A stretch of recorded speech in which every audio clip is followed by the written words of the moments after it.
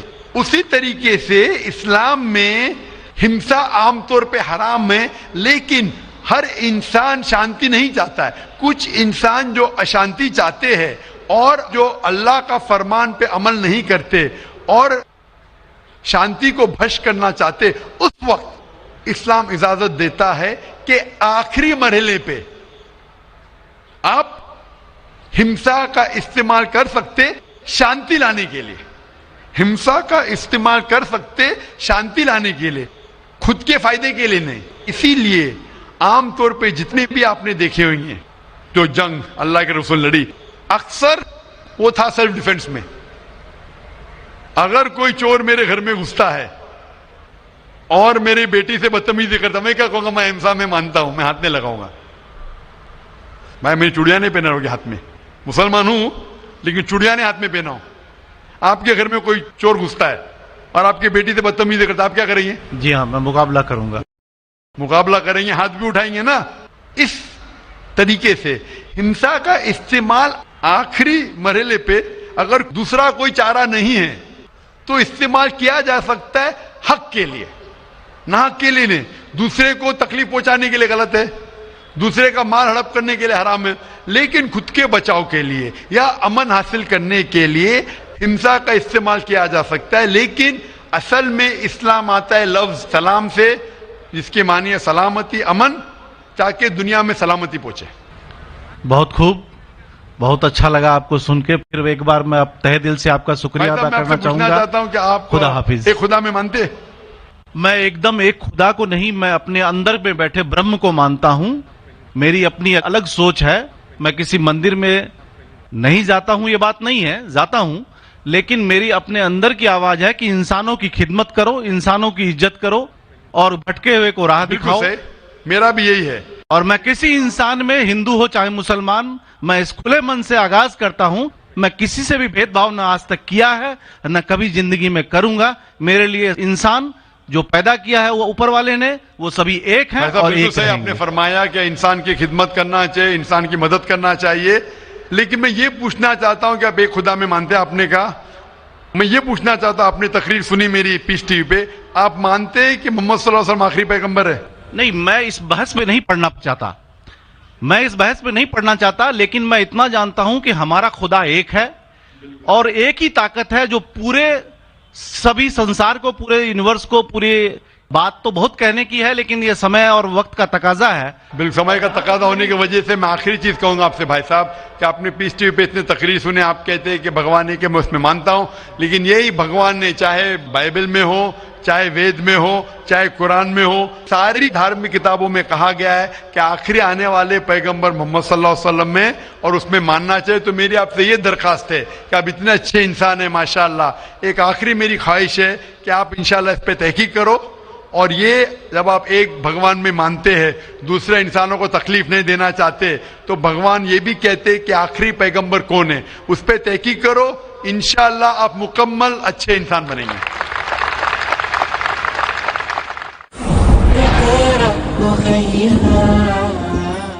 Mic number 2 کی طرف, وہاں پر اگر کوئی غیر مسلم بھائی موجود ہیں تو سوال کر سکتے ہیں. ہاں, میں راجیش کدر بول رہا ہوں. میں ایک انجینئرنگ اسٹوڈنٹ ہوں. میں آج اپنے آپ کو بہت پراؤڈ فیل کر رہا ہوں